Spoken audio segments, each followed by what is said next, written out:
बिस्मिल्लाहिर्रहमानिर्रहीम। आज बेटे हम सेकेंड ईयर का टॉपिक पढ़ने जा रहे हैं फिज़िक्स का स्ट्रेन एनर्जी इन डीफॉर्म्ड मटेरियल्स। ठीक है, स्ट्रेन एनर्जी। सबसे पहले स्ट्रेन एनर्जी की हम डेफिनेशन लिखेंगे। The potential energy stored in the body because of N elastic deformation which is equal to the work done to produce this deformation is called strain energy. Beta, as the name indicates, name of the topic strain energy in deformed materials. अगर आपके पास strain energy आपने calculate करनी है, अगर आपके पास कोई material है, ठीक है, उसके अंदर आपने डिफॉर्मेशन प्रोड्यूस की है by extension. Consider this case. ये देखें, यहाँ पर एक वायर है या एक स्प्रिंग है, उसके साथ हमने एक body of weight W attach की हुई है। ठीक है, W is equal to mg। Downward direction में जो फोर्स लगेगी दैट इज फोर्स। अगर इस फोर्स को हम बढ़ाते जाएं, इसकी जगह अगर हम कोई लार्ज मैस अटैच कर दें तो फोर्स ऑफ एक्सटेंशन बढ़ जाएगी। जैसे जैसे हम वेट बढ़ाते जाएंगे तो इसकी एक्सटेंशन इंक्रीज होती जाएगी। इसके साथ ये जो मैंने स्केल अटैच किया है, ये स्केल किसको शो करेगा? एक्सटेंशन को शो करेगा। तो यहाँ से हम force versus extension easily calculate कर सकते हैं। ठीक है, तो जो एक्सटेंशन की वजह से फोर्स लगेगी, फोर्स एक्सटेंशन प्रोड्यूस करेगी, तो जो वर्क डन होगा that is known that will be stored in this string in the form of potential strain energy. Graph between extension L and force.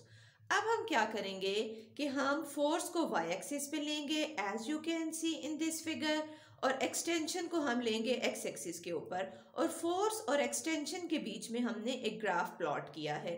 There is a straight line start in the starting में extension और force आपस में एक दूसरे के साथ direct relation है। बाद में later on at the end deformation जो है, ये देखें, ये स्ट्रेट लाइन इनके अंदर कर्व नहीं रहता। ठीक है, now consider a wire suspended vertically from one end. It is stretched by attaching a weight at the other end. We can increase the stretching force by increasing the weight. By noticing the extension L of the wire for different values of the stretching force F, you can see this on your books at page number 141. Extension L of the wire. For different values of stretching force, a graph can be drawn between the force F and extension L. If the elastic limit is not exceeded, the extension is directly proportional to force. As the force stretches the wire, it does some amount of work, which is equal to product of force and extension. Suppose we are required to find the amount of work done when the extension is L1. हम क्या करना चाहते हैं? जब extension L1 हो तो उस वक़्त हम वर्क फाइंड आउट करना चाहते हैं। Let the force for this extension be F1। L1 जब एक्सटेंशन है तो उस वक़्त फोर्स क्या है? F1 है। Figure shows that the force F does not remain constant in producing extension L1। अगर इस फिगर से देखें तो जब तक 0 से लेकर L1 तक एक्सटेंशन चेंज हुई है, फोर्स 0 से लेकर F1 तक चेंज हुई है। In such a situation the work is calculated by graphical method.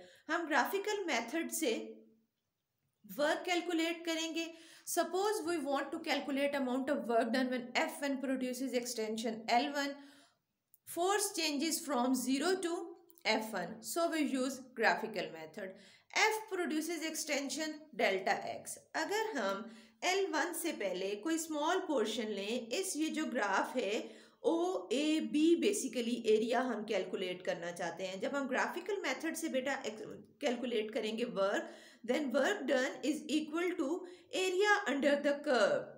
ये जो एरिया आ रहा है ट्रायंगल OAB, बेसिकली ये फाइंड आउट करना चाहते हैं। लेकिन इस दौरान क्योंकि फोर्स कांस्टेंट नहीं है तो we will consider a small strip delta x, जो यहाँ पे आपको डार्क एरिया नजर आ रहा है डेल्टा x।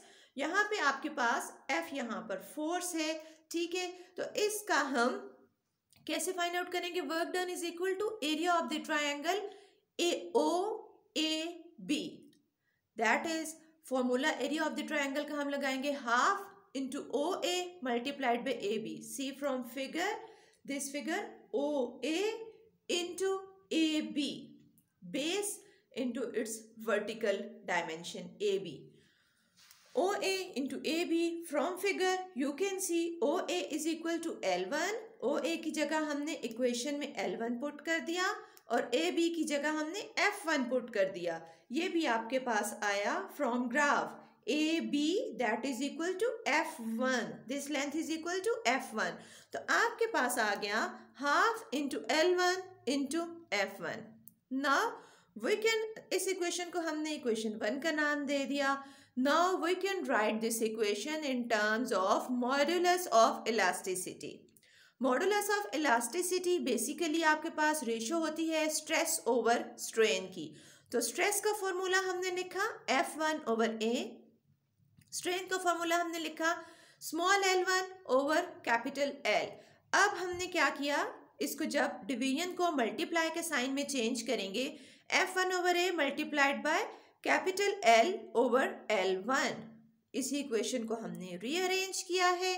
नाउ यहाँ से इसी इक्वेशन को अगर हम रीअरेंज करें, F1 को लेफ्ट हैंड साइड पे हमने रख लिया, बाकी आपके पास आ गया EA into small L1 divided by capital L.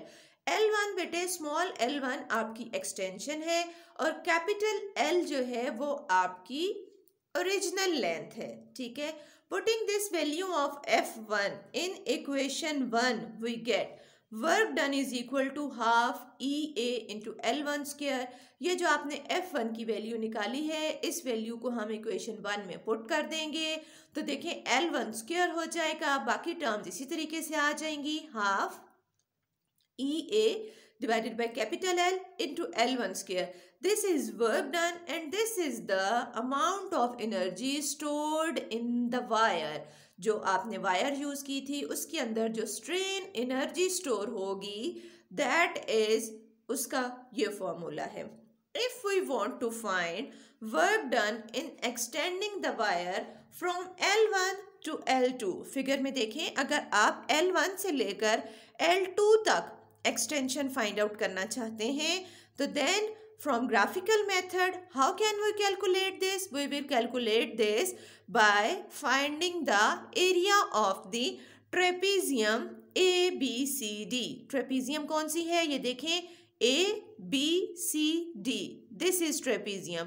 इस अगर trapezium का हम एरिया फाइंड आउट कर लेंगे तो हमारे पास वर्क डन आ जाएगा इन extension from L1 to L2. तो this topic is complete. Next time इंशाल्लाह हमने करना है electrical properties of solid. Next lecture में इंशाल्लाह मैं आपको इलेक्ट्रिकल प्रॉपर्टीज ऑफ सॉलिड पे लेक्चर दूंगी. इसकी आप असाइनमेंट बना लें, इसको अच्छी तरीके से याद कर लें और इसकी डेरिवेशन आपको करनी आनी चाहिए with this graph. Okay, take care, अल्लाह हाफिज़.